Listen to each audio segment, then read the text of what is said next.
I won't give up till I'm on top. Yo, no, I ain't the type to give up. If I do something, man, I do it till I get what I want. I turn a business out of nothing into something I love. I got a poker face, but honestly, I'm not one to bluff. I flip a switch, never miss, man, I always stay up. Don't let them see you, bitch, always have a plan to stay tough. This life ahead of you ain't easy, it was built to be rough. But that's what makes a personality, is tragedy, bruh.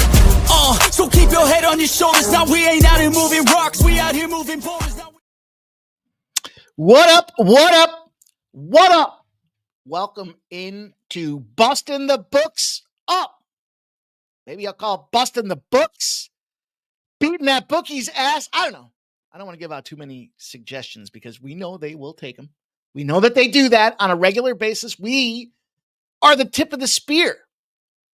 And we happen to be the first ones that run through the door, which means everybody else wants to go and get more of what we're doing. And last night we did it. Boy, did we do it out there. Where do we begin? Well, let's begin with what we've got going on tonight because it's a big card. A lot of baseball action. I've got 3 college football plays as well. First one pops off at 7 p.m. My late entrance was just a simple reflection of when that Hootie and the Blowfish song hits you and you just don't want to turn it off. That's what just happened.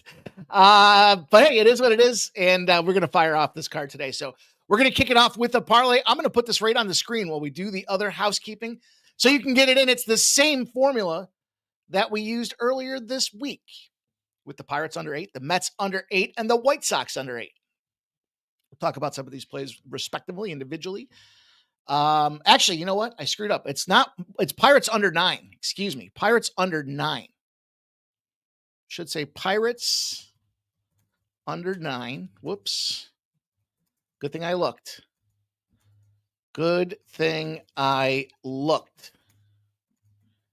If you took it at 8, you'd get it probably around plus 500.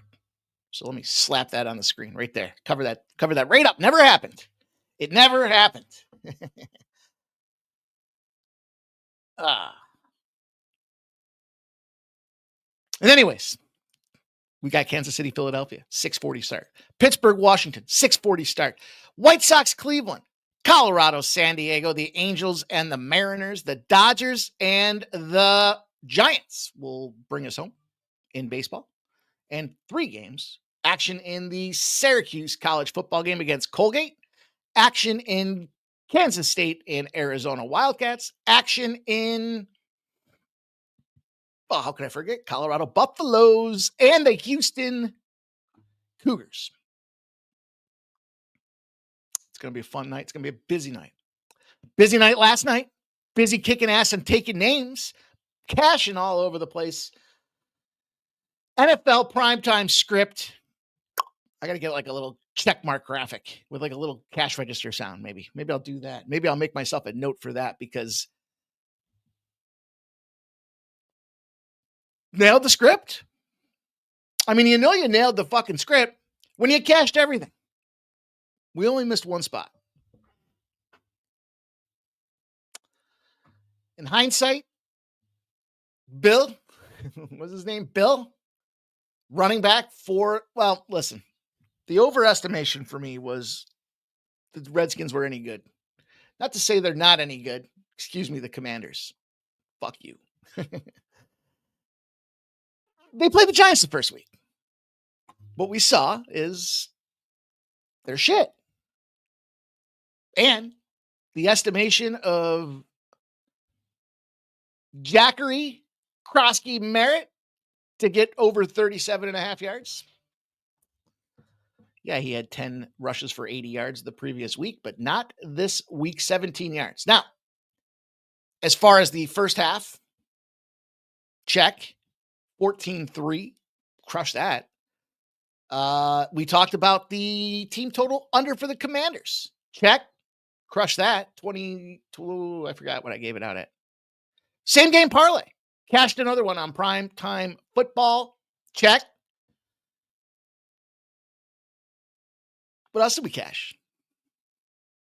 Of course, Jaden Daniels over prop cashed 31.5 attempts, 42 is what he finished with. We smoked that. And the reason was expected them to be getting busted up at halftime and then roll into that second half and have to scorch the earth with the air ball.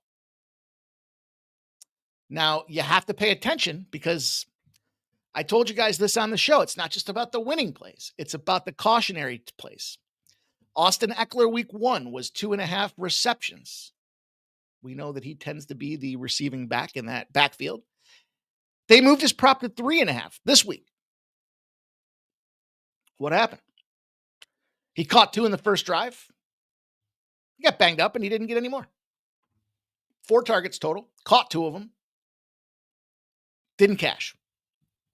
Warned. Stay away from that spot, especially when they move it. When they start moving these numbers, that's why you'll hear me come in and talk about this player prop moved or that player, or this spot moved or this, Yeah, we want him to be going in the direction that we're looking for, but in some cases, Austin Eckler, I said it was a 3 catch a game guy, 2.8 or something like that. I can't remember what the exact number was. So, nailed that script.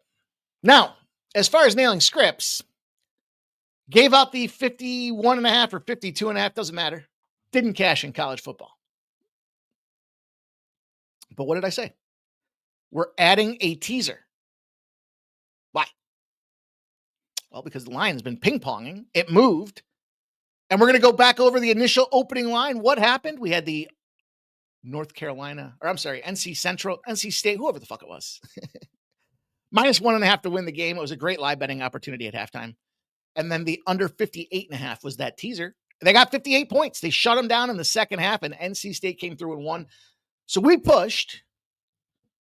A little big.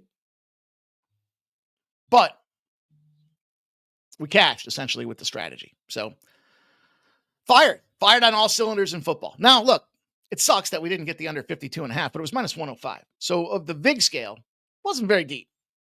Now, baseball, we slayed that dragon. We got the under 8 early in the day and the White Sox. Those were the 2-0 starts. Miami came out and busted up the Nats 5-0. Had that one dialed in.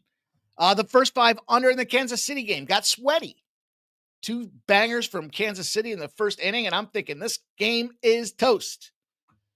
Fortunately, Cleveland only scored 1 more run in that first 5, and it was 2-1 final. First 5 under, 4.5 cashed.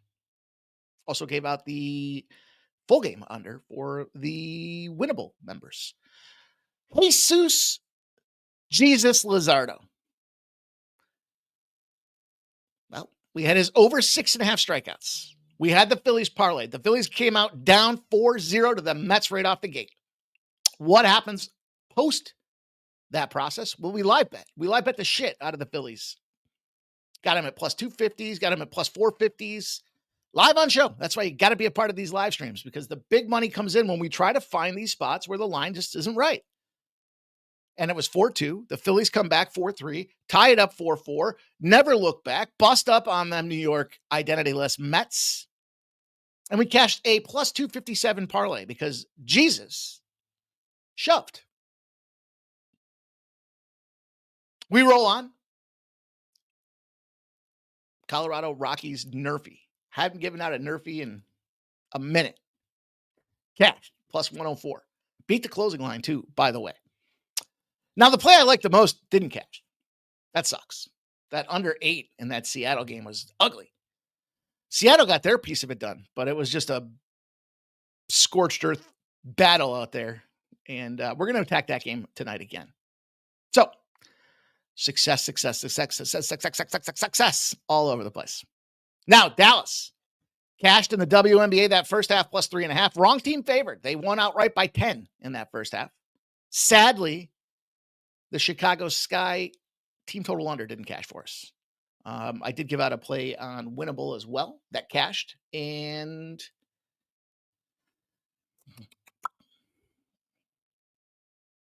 can't remember who it was. Oh, it was the Vegas Aces team total over. You may have heard that again live on stream. That cashed too. So it was a very, very, very successful day. We've had a couple in a row. We had a shit Monday, and we've been firing ever since. We generated 8.5 units of profit yesterday. Just consistent. Flat betters. and consistent about being a flat better. Here's some guys talk about flat betting, and then it's like, oh, this is a heavier play, and this is that. All right, be a flat better. If you're a flat better, you're a flat better. If you're a round earther, you're a round earther. If you're a flat earther, you're a flat earther. So it was a very successful day, and I'm ready to fire again today. I hope you guys are as well. I appreciate you joining. You guys know the deal. Got to promote the brand, man. Need your guys' help. Don't ask for much. Tell a friend about the show. Maybe you could do that. We'll dominate the 6 p.m. market space. You can go out there and support us at Winnable. You can find me at Mikey Money and Winnable, giving out additional plays over there. Or you could simply hit the thumbs up button. Cost you nothing. Only takes a second. Gives us that appreciation, that look, that love, that feel, and helps us continue to build this channel by checking the YouTube box like we checked the busting up the bookie box. Take a second, do it now if you haven't done so, and we'll get rolling. Let's go.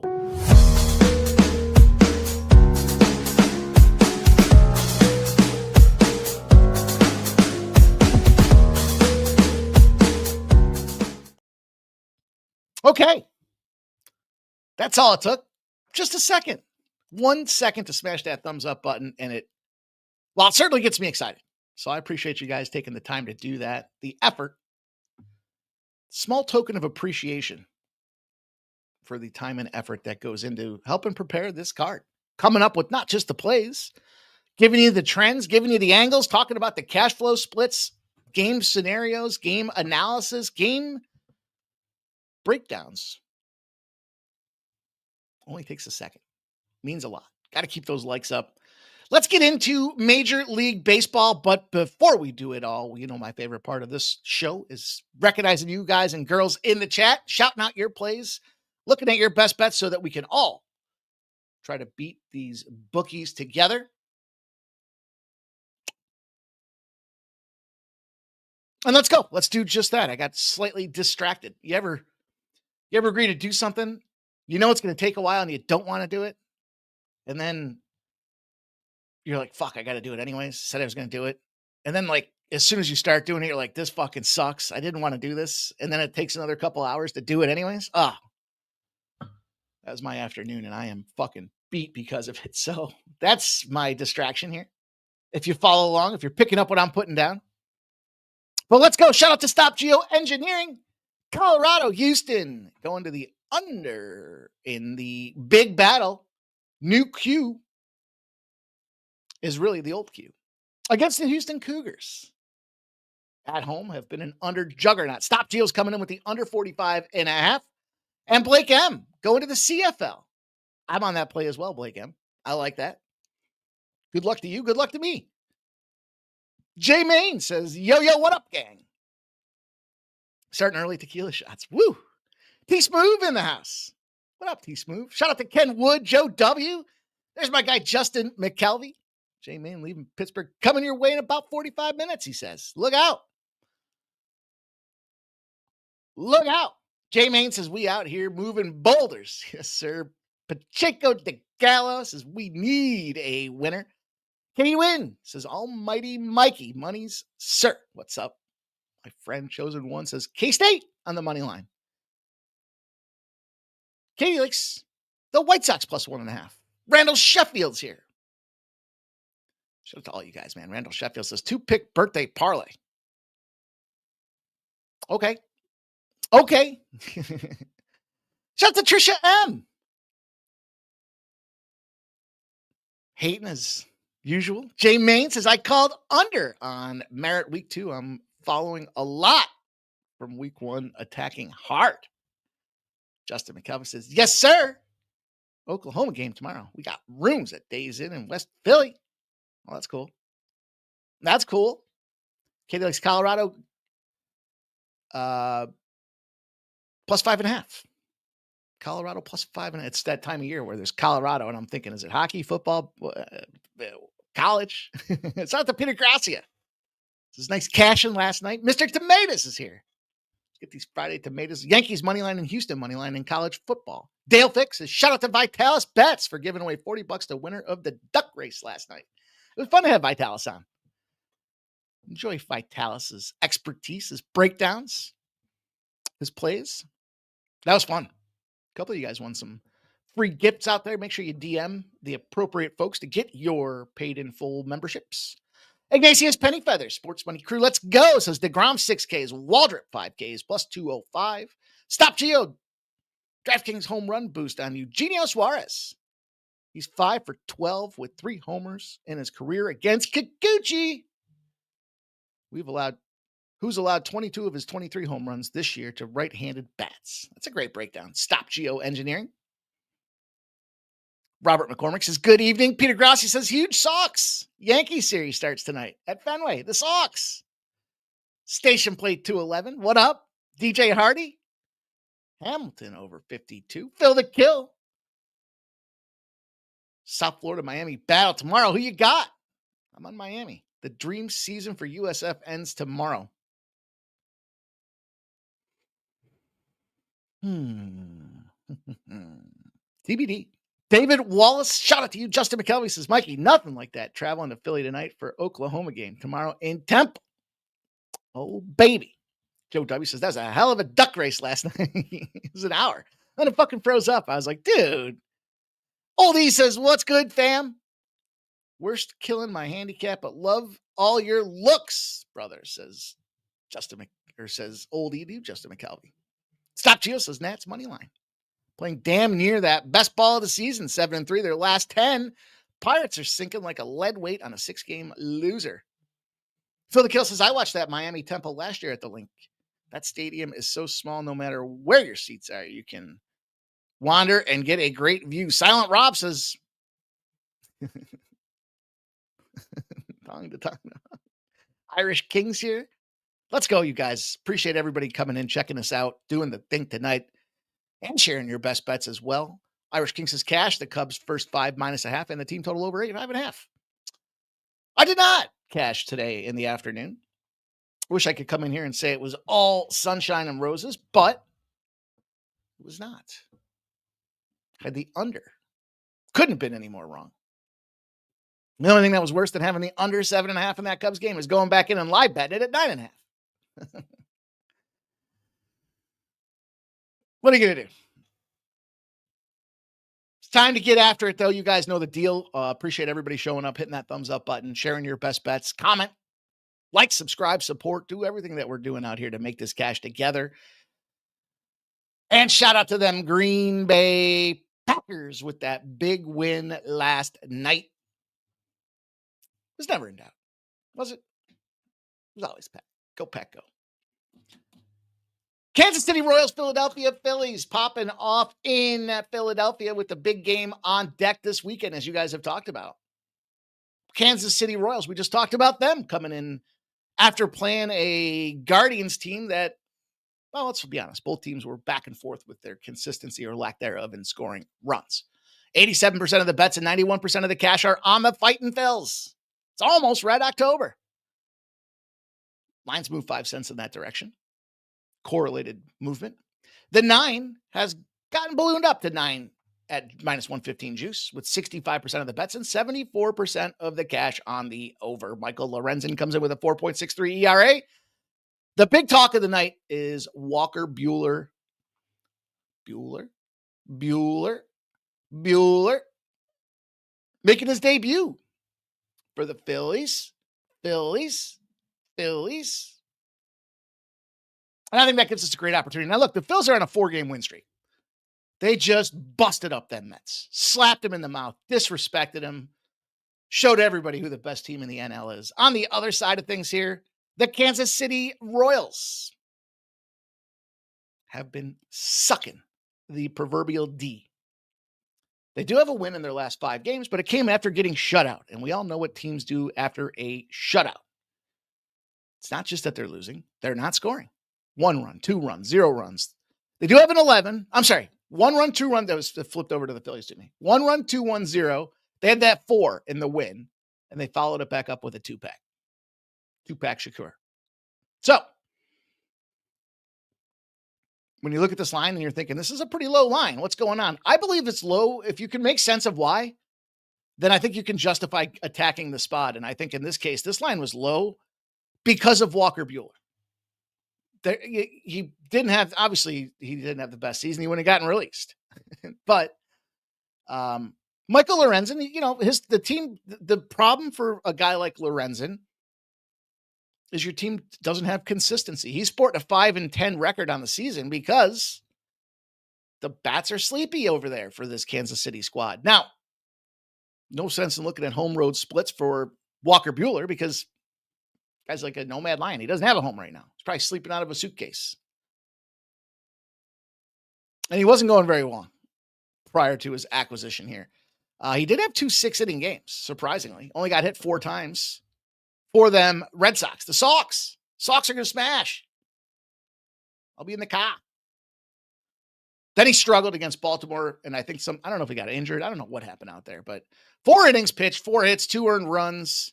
Followed it up the next game going into the 3rd inning against the Yankees. Well, he didn't get carved up. It was just like this guy doesn't fit in the roster. So I don't know that. I guess my point is this. I don't think Kansas City can score enough to beat a red-hot Phillies team. And the Phillies against the American League are dominating everybody right now. 9-1. They struggled a little bit against the Tigers about a month and a half ago in that series, and then rolled off to the Texas Rangers and busted up the Rangers. Busted them up and really haven't looked back against the American League. 9-1 in their last 10. I'll take a shot. I can justify why the line seemed a little fishy and low to start things off. I'll take a swing with these fighting Phils who are not giving up.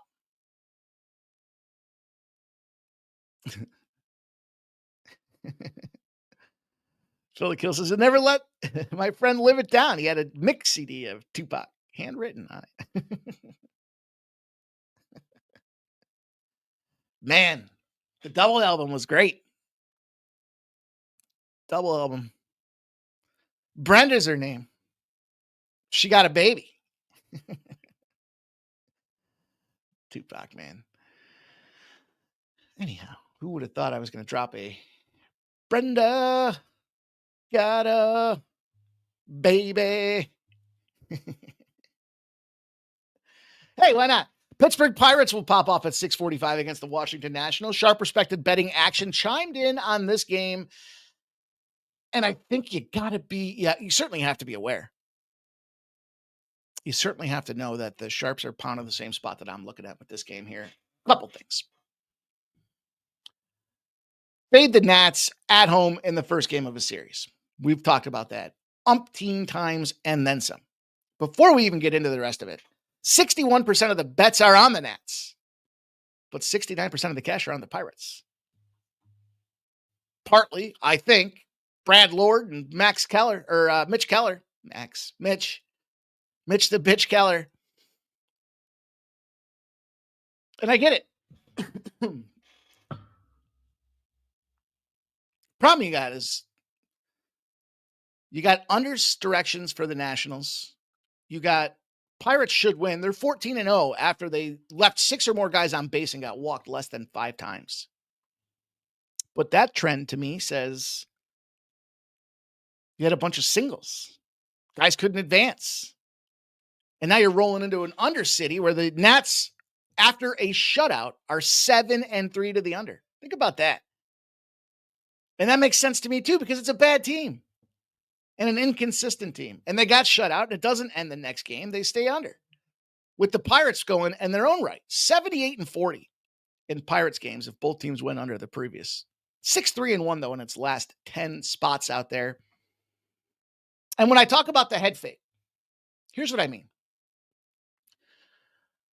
It opened at 8. Books moved to 8.5. But they didn't, the juice didn't follow it. Are you following me? Picking up what I'm putting down? At minus 110 at 8, with 71% of the bets and 67% of the cash on the over, yeah, they showed some 8.5s, but they're like minus 105s. Even money spots out there. So that seemed to me to be the fishy spot in this line. Sharp respected bettors coming in, nailing that head fake and taking the 8.5 at minus 115. And I agree. I concur. And like I said, I put that in the parlay to zip it up to 9.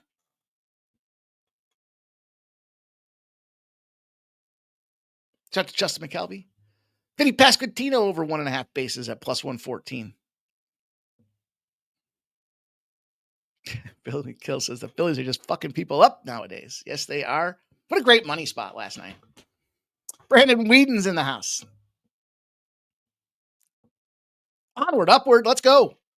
Baseball action aplenty here on another spot. Look, the head fake, not the head fake, but you could have told what was going to happen by the parlay. They're all teased up, but if I'm going to parlay it up and tease them, I got to like them to some degree on their own. I'm not going to sit there and be safe and say, oh, well, if this under 7.5 doesn't cash, then the 8's good. No, the 8 would just be a push. That's not going to help us make any real money, but it kind of gives us an opportunity to double down a little bit and reverse the market movement, which is frankly where I want to be. White Sox and Guardians. If you had to pick, who would you rather have, the Mets or the Guardians? It's a tough call. This line has plummeted, by the way. This thing's come down 40 cents. I don't know why people keep betting. Look, the White Sox run is over. Stop it. Now watch, they end up winning this tonight, but they were slamming and jamming from the All-Star break till about a week ago. And what we've found now is people just continue to take the Guardians are minus 174 for a reason. And now they've moved 40 cents. This is the public being stupid. This time of year, the Sharps, I told you guys this yesterday, they pulled their money out. They're looking to follow back up in another month when postseason starts. So now you could easily justify going in there with a 40-cent swing. 79% of the bets, 79% of the cash are on the Guardians. It's dropped 40 cents. Yeah. Head fake, maybe. The 8s have come down to 7.5, though. That's a big concern. 61% of the bets, 66% of the cash out there. And look, you can't. Let me just double check. Before I say this, let me just double check and make sure I'm not talking out of my a-hole, my arsh. It's Tanner Bybee. That's the deal with the Guardians. If you fade Tanner Bybee, you are fucked. You've lost 16 straight times in divisional starts if you fade Tanner Bybee. So now you can circle back and pick up this Guardians team at a minus 135. It's glorious. And if you fade the White Sox in series openers, you're 7-3 in your last 10. There's another series opener team to fade away on. But ultimately, I had to look at this one as a pitcher-on-pitcher battle. And that's where I wanted to be with this game, because I looked at it and said, this Bybee, Perez, Martin Perez, what do we see from this guy? Well, didn't have his best game his last outing. It was against the Detroit team. In all fairness, the last time he played Detroit, he only gave up 3 hits. This time he played Detroit, he gave up 2 home runs and 6 earned runs total. I don't know, but he's a lefty. He's had a tough season. He's dealt with some injuries. But I think he can take advantage of his soft Cleveland team. Cleveland at home after the All-Star break, they just fizzle out. They start playing defense. Their bats get cold, and there's another inconsistent baseball team. 6-4 in its last 10 to the home under, but 190 and 128 when you zoom out a little bit. And then when you take a look at the AL Central, we talked about this one before too. They love going under when they play each other. It's like mediocre baseball. Think about it. You're kind of in the middle of the, what do you call it? The Corn Belt. Not big salaries, not big lofty rosters. Bunch of farmers trying to enjoy some local baseball. And so you don't get that star power offense is where I'm going with that. So when you have AL Central teams playing against each other, the under has been dominant, 71 and 34. A 2-1 edge showing the unders in play here as well. Again, the White Sox under 8 was the first part of the parlay, or one of the legs of the parlay. And the White Sox under 7.5 is the next part of the parlay. Well, not parlay, but you know what I'm saying. I told you. Long fucking day of doing shit I didn't want to do. I'm tired for it. Let's go. It's good to see Trisha M back in the hopper. Heard every 5th call is a winner. Oh. Dana Delp says Hoosiers minus 13.5 first quarter. Okay. Phil the Kill says that rabid Cleveland Guardians crowd will rattle the Sox. Sharp Perspective Betting Report came in, and they also tagged on the under in that game as well. All right, look. There's the plays. We'll begin the sell job. How about that? I don't know how much about. I know. Look, this is where I'm on. Colorado Rockies Sharp Perspective Betting Report. One single side hammered on the Rockies. And the line correlated its movement. 96% of the bets, 92% of the cash. This line opened at minus 330 for the Padres. A ridiculous price tag. That's dropped out almost a full buck, down to 260. Just to frame that up. Everybody's betting on it. The Sharp Perspective Betting Report comes through and says, this is what's happening. And the line is reflecting that Sharp Perspective Betting Report, not the public. We use tools, we use technology, and then our experience to try to make some informed betting decisions. And I think this is one of those spots where you do take the shot. This total opened at 8. It has moved to 8.5, and it is showing a little juice. When I say a little, it's minus 107. It's not minus 105, right? Because usually when the line moves from like an 8 to 8.5, you'll see it goes to minus 105, right? Not all the time, but most of the time, right? And then you're looking to see if it will transition from that minus 105 to minus 110. That's how you can kind of tell that it's respected movement, right? Or conversely, the other direction. You know, if they drop it from 8 to 7.5, or we talk about that other example where they move it, but they don't really move it, right? They're just throwing the number out there because they want you to head fake that, and we're going to take that under. This is a tough one, though. Look, Phil the Kill says it. In no way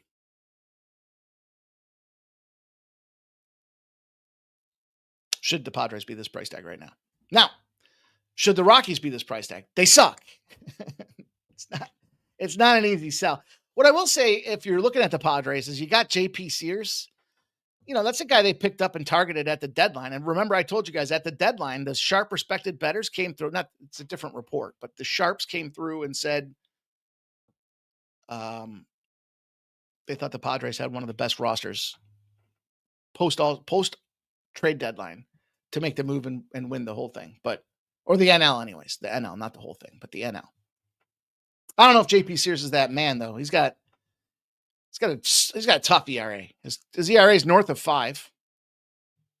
Hey, look at this. We made it. We got some CFB streaming info coming in here. Okay. And JP Sears did not have his finest outing his last go round at Seattle in a ballpark where we talk about Seattle has an inefficiency when it comes to generating offense at their own ballpark. They've worked on it by taking guys like Eugenio Suarez and Naylor into the bullpen or into the batting equation, into the offensive lineup is what I'm trying to say. But he only went 3.2 innings pitched. He got hit 5 times, 4 runs, 3 earned, 2 homers, 2 strikeouts, 1 walk. That's the shittiest stat line I've seen out of a major league team in playoff contention. It's got to be awful.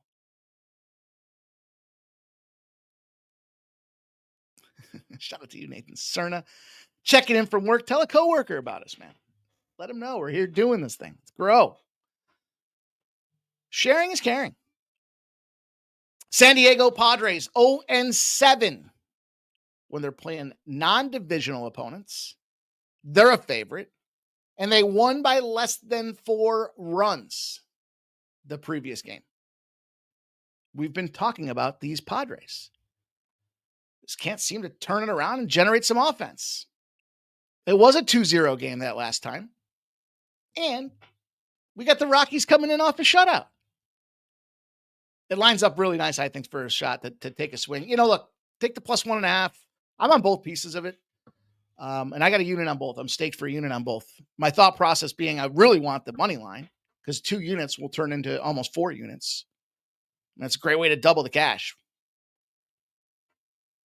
But even if they only lose by 1 run, then still generate, was that, 1/8 of a unit? It's not going to pay any bills, but it'll stack. It'll aggregate as we continue to roll.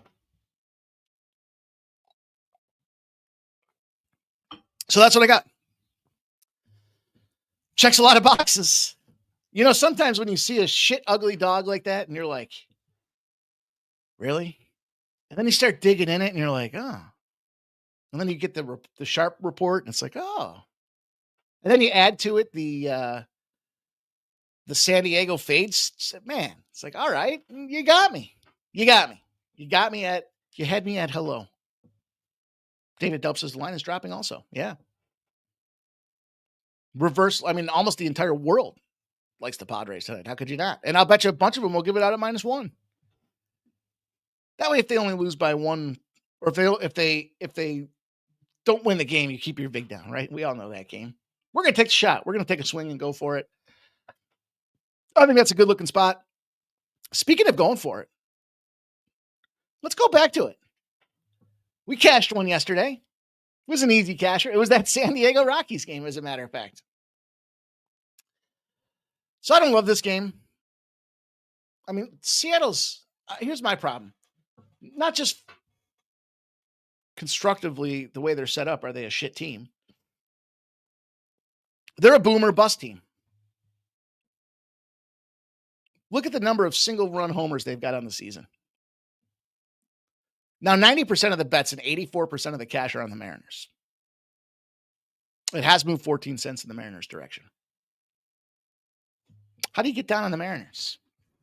If you play at -1, they end up fucking winning by 1. And you pushed and you wasted that cash where you should tie it up in the next game, not this game. This total started at a suspiciously low 7.5 with 88% of the bets and 89% of the cash on there. Good opportunity. The Angels, 7-1 road Nerfies right now. And then this looks like that Colorado Rocky spot last night. Seattle has only got a run in the first inning once in their last 12 games. Castillo, he's been shut down in the first inning, 24-5 to no run. And Kikuchi, now this is the guy, 18-12. Nathan Cerny says, any lean on the Sox game?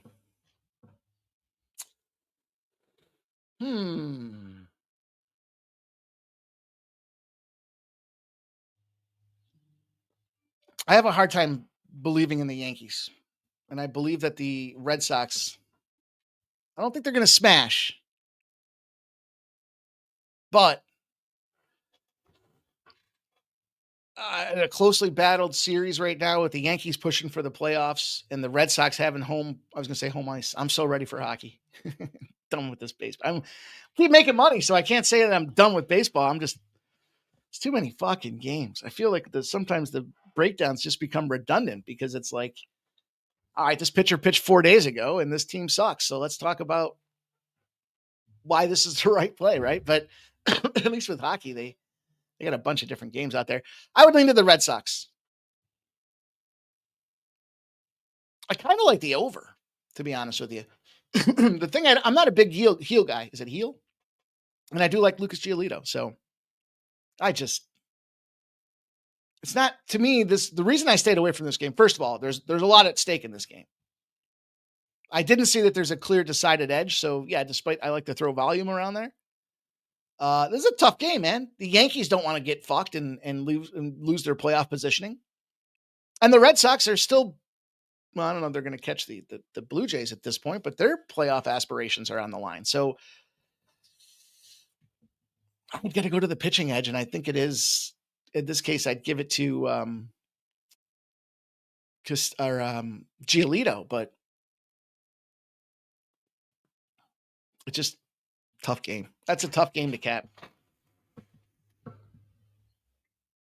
Free play, I'd put it on the Red Sox. Problem I have with the Red Sox is it's not enough plus money to make it like really worthwhile. In a coin flippy situation, you're only get like even money or a plus 102, or I mean, I guess it is coming down from the 108, but it's probably a Red Sox play. What's up, David? Philly Kill says, I'm not giving my Yankees double result money back today. Staying clear. Yeah. You know, that's sometimes it, right? You know, If it was one game, we'd have a play. If it was the only game, I'd gamble on something. But yeah, my money's not going to touch it. First 5 over, maybe. Boston team total over in the first 5. Something like that, maybe.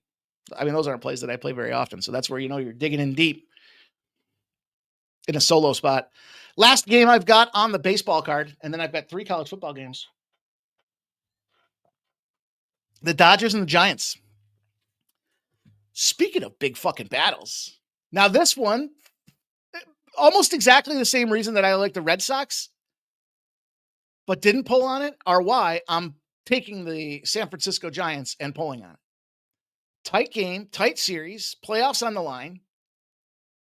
85% of the bets, 82% of the cash on the Dodgers. Lines drop 4 cents. It's not real drop. It's a head fake drop because it's also gone up 4 cents on the San Francisco Giants side. So they're catching a lot of Dodgers action. We know that to be the case. The Dodgers are usually a pretty public team. Catching a lot of public tax on them LA Dodgers. This line started at 7.5. It's moved to 8 with 57% of the bets and 60% of the cash on the over. It has gone from 7.5 to 8. Here's the thing. Drill down. Yamamoto versus Verlander. 4.09. Verlander has not had the best of seasons. But what we do know about Verlander, he's a big game player that's been in big spots and big playoff positions in previous. I was trying to use big again, but there's no way I could figure out another big.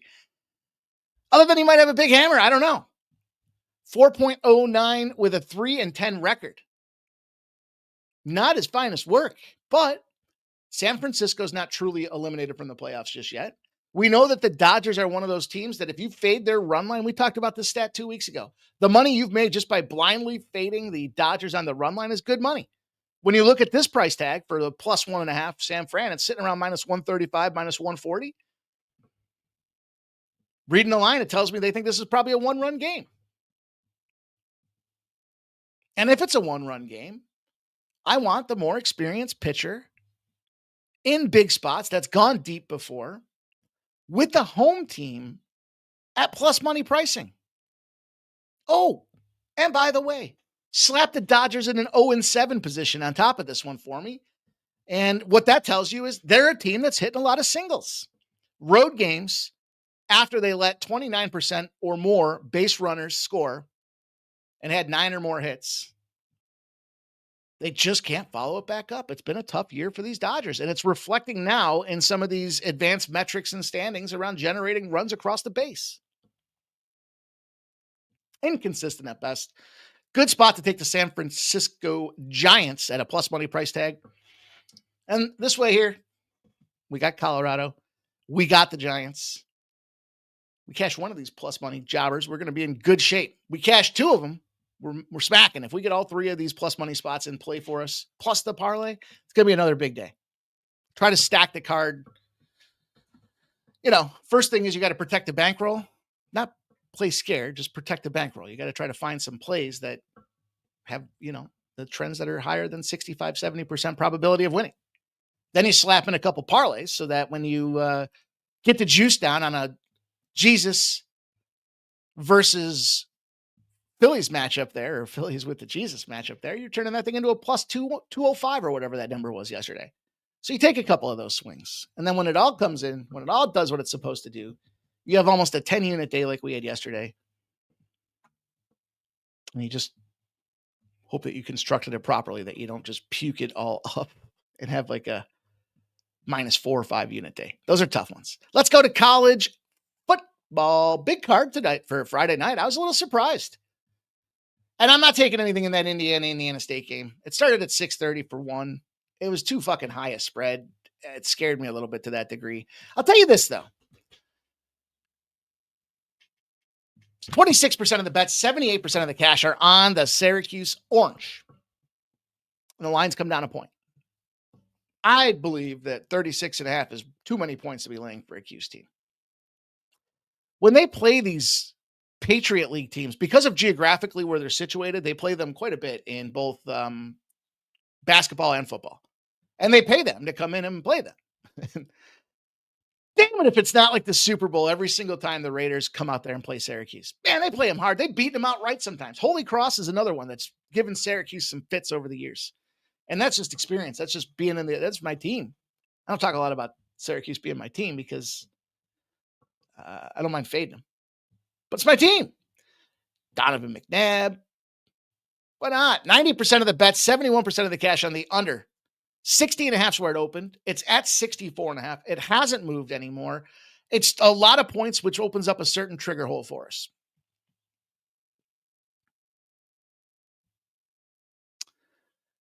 Home high favorite unders. Cash at an incredibly high rate. In other words, they're a big favorite. They're probably playing a shit school that's going to struggle to score. 166-96. 7-3 in its last 10. Cashing. But you want the correlated validation point? Patriot games, primetime conference, are a perfect 8-0 to the under. Doesn't happen that often. So they'll be in a spotlight game and potentially the lights are too bright. They get scared. They get sheepish. They get sluggish.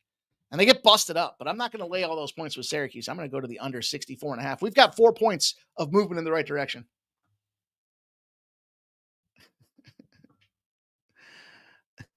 Carmelo Anthony, Redbeard. You're right. Nicholas Haney says Royals on the board. Dana Delp, Ellie home run plus 460 or Hayes plus 487. Wow.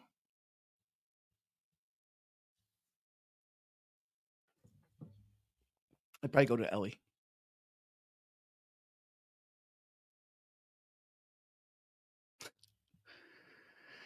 Huh. It's making me laugh seeing some of your guys' comments. All right, listen, I got that play in there, locked and loaded. Game number 2 we're going to look at here. What do we know about the public? They win sometimes too. Yeah, they do.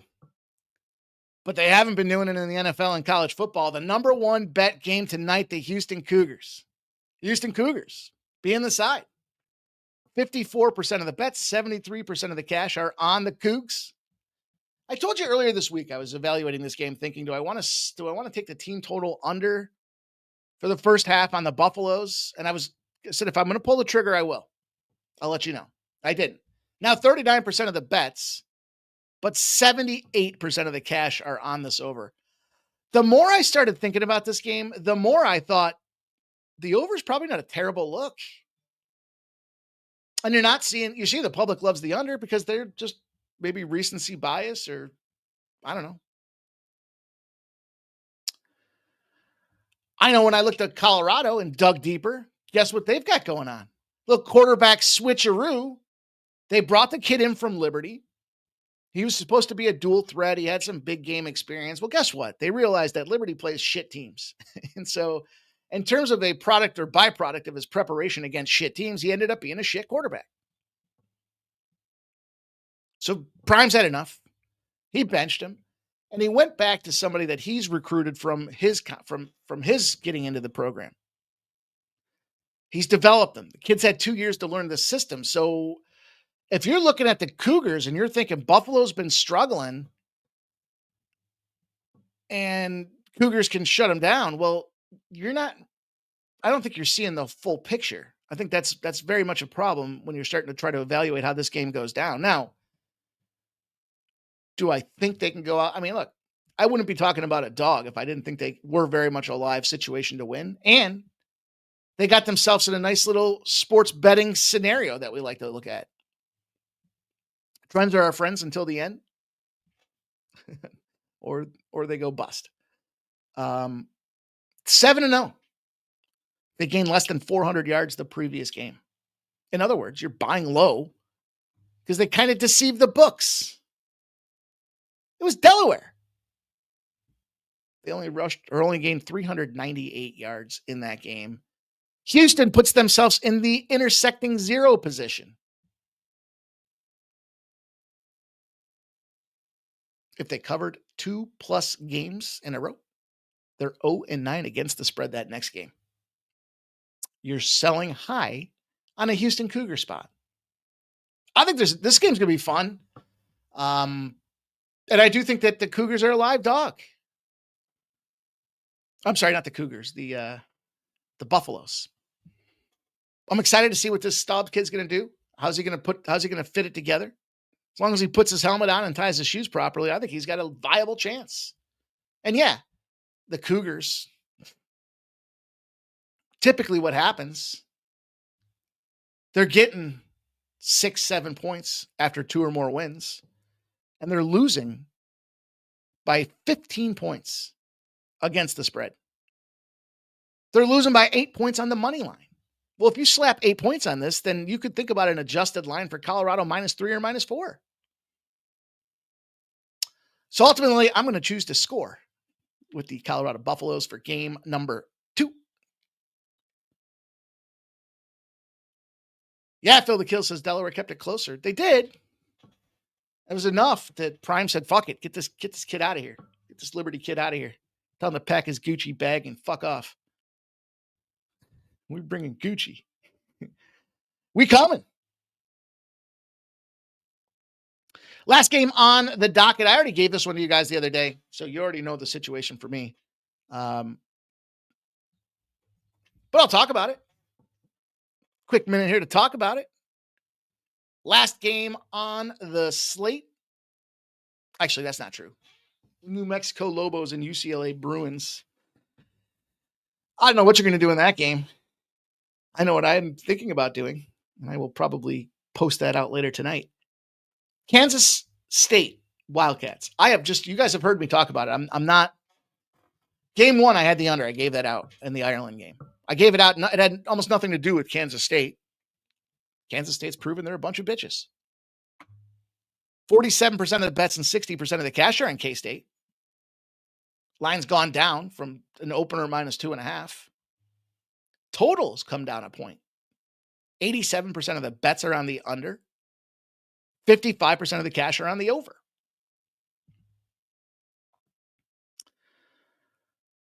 I told you earlier this week, part of the reason that I like this Arizona squad is I don't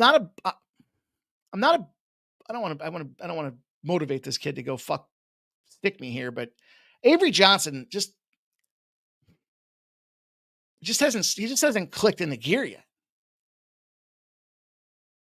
And now you got a guy that hasn't clicked into gear playing against a team that hasn't allowed a touchdown all year.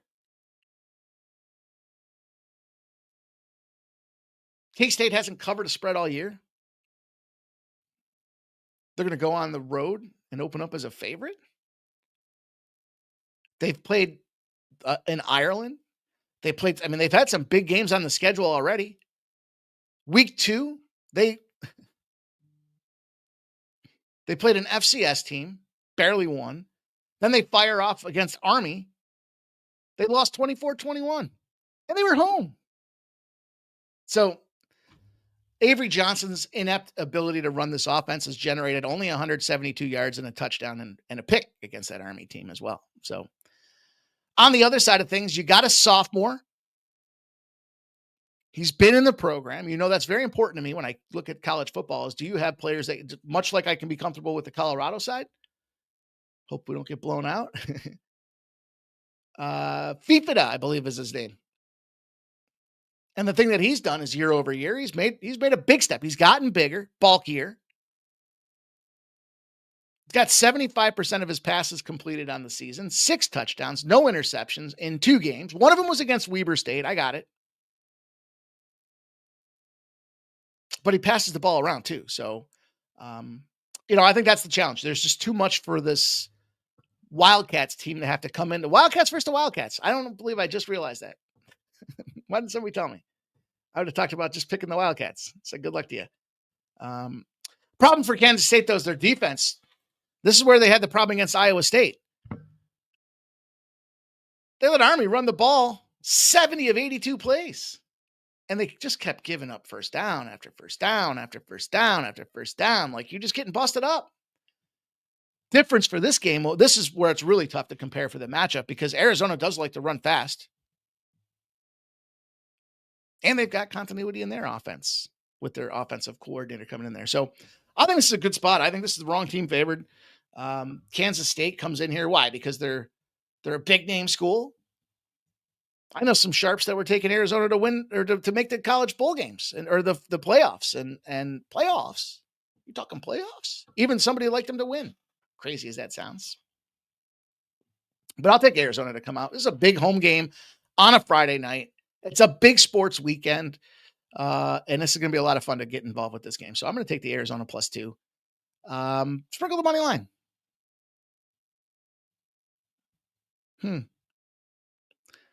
David says he played the over in the Kansas-Arizona game.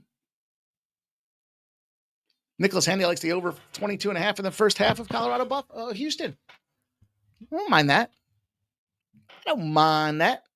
Chosen one says under 54.5. That's going to do it, you guys.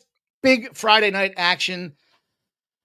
And hoping to build up. We got a big Saturday card in the world of combat sports. We've got the Canelo Alvarez, second largest draw in the world of boxing. The undercard is going to have $100,000 for the fight of the night. On top of that, that boxing card should be lit.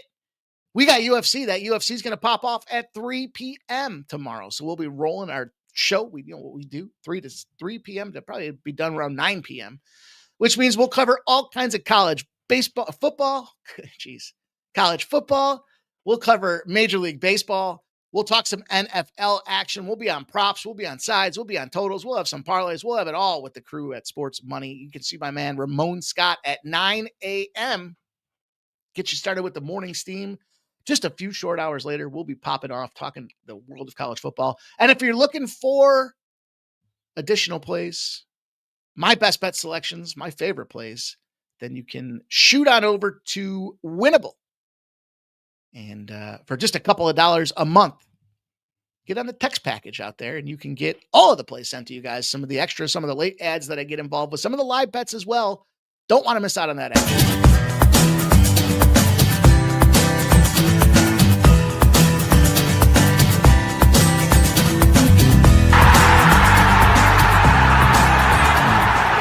It's your boy, Mikey Money. I'm inviting you to join the Sports Money crew on Winnable. Get all of our premium best bet selections. For a low monthly cost, you get the very best bets delivered instantly to your phone by text the moment they're locked in.